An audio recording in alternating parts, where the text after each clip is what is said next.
ne lui appartient pas. Amen. Pour vous, vous ne vivez pas selon la chair. Mais c'est quand tu vis selon la chair.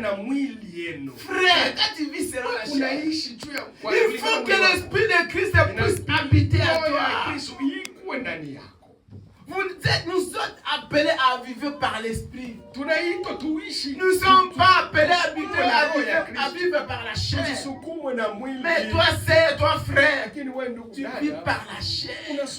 Tout ce qui est de la chair, c'est ce qui te plaît à toi. Tout ce qui est de la chair, c'est ce que toi tu manifestes. Mais ici, un enfant de Dieu doit vivre par l'Esprit. Doit vivre avec le Saint-Esprit, avec l'Esprit de Dieu. Pour vivre en esprit, il faut avoir le Saint-Esprit. Si tu n'as pas le Saint-Esprit, tu ne peux pas vivre en esprit. Tu vivras par la chair. Tu seras conduit de la chair. Tu feras des choses de la chair. Tu seras charnel. Mais pour être spirituel, il faut vivre en esprit. Il faut avoir le Saint-Esprit. Est-ce que toi tu as le Saint-Esprit? Jean. Jean chapitre 20.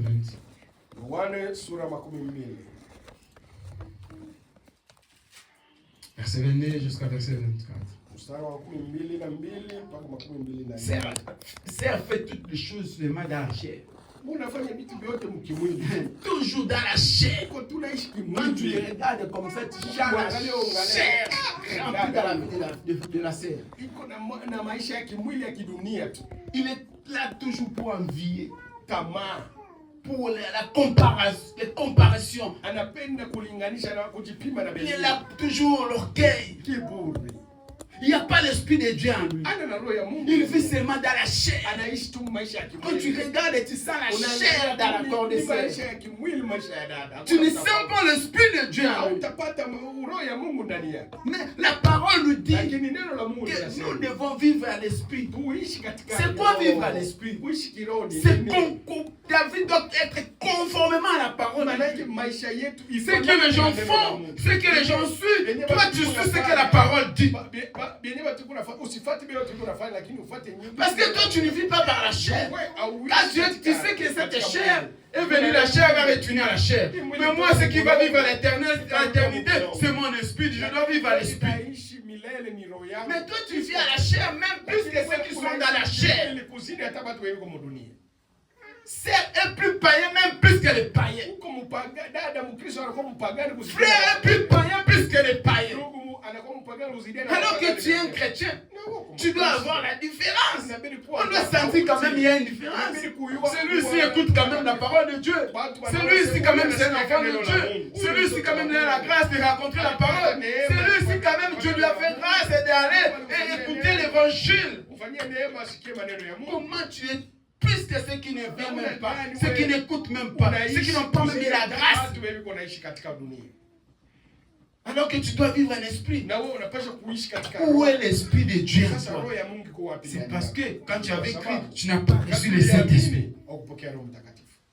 Aujourd'hui, Dieu t'aime. Tu as besoin de toi. Il dit seulement d'ouvrir ta porte. Et lui va entrer. Si tu ouvres, il va entrer, il va habiter. Il a seulement besoin que tu puisses ouvrir la porte. C'est quoi ouvrir la porte?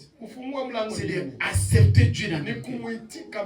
C'est à ce moment-là que le Saint-Esprit viendra habiter. Ça sera difficile. Mais il suffit seulement d'avoir une décision.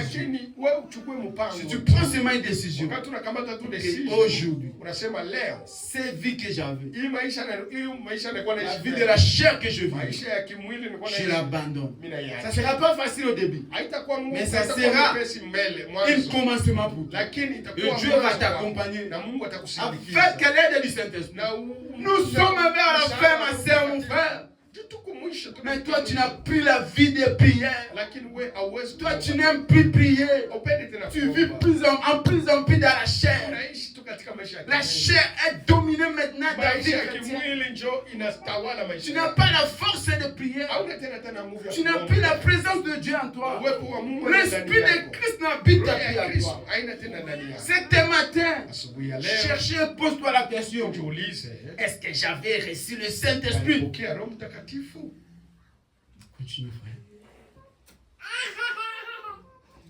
Après ces paroles, il souffla sur eux et leur dit, recevez le Saint-Esprit. C'est à qui vous pardonnerez les péchés et ils seront pardonnés. Et ce qui a et à ceux qui et c'est à qui vous les retendra, ils leur seront aussi retenus. Thomas, appelé Didyme, l'un des 12, n'était pas avec eux lorsque Jésus vient. Les autres, c'est juste ça comme il faut. 24. Ok. Et Thomas, appelé Didyme, l'un des 12, n'était pas avec eux lorsque Jésus vint. Amen. Amen. Jésus soufflant et il le disant, reçois le Saint-Esprit.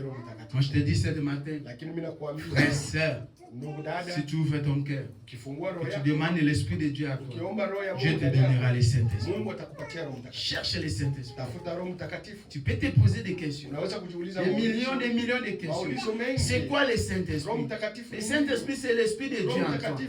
Le Saint-Esprit, c'est la crainte de la parole de Dieu. Le Saint-Esprit, c'est la présence de Dieu en toi. Le Saint-Esprit, c'est la voix de Dieu, mais qui te parle de ne pas faire du mal.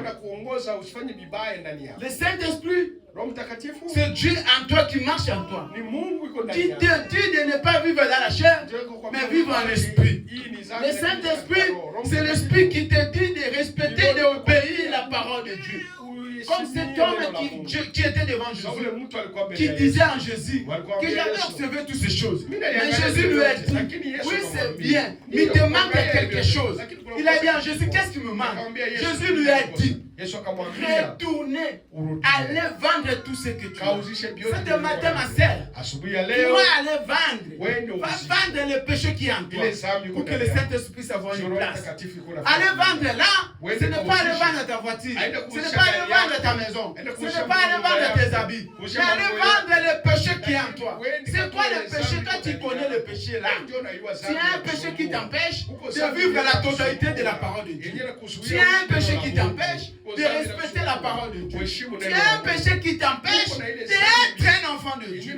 Il n'y a plus le temps, ma sœur. Le monde est vers la prolongation. Le monde n'est pas vers la fin, mais le monde est vers la prolongation.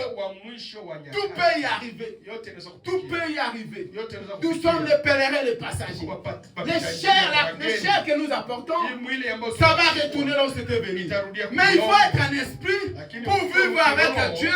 En esprit, parce que Dieu c'est l'esprit. Dieu n'est pas la chair. La chair restera. Mais celui qui va partir avec toi, celui qui va vivre avec toi, c'est l'esprit. C'est pour cela Christ est l'esprit. Que Dieu vous bénisse.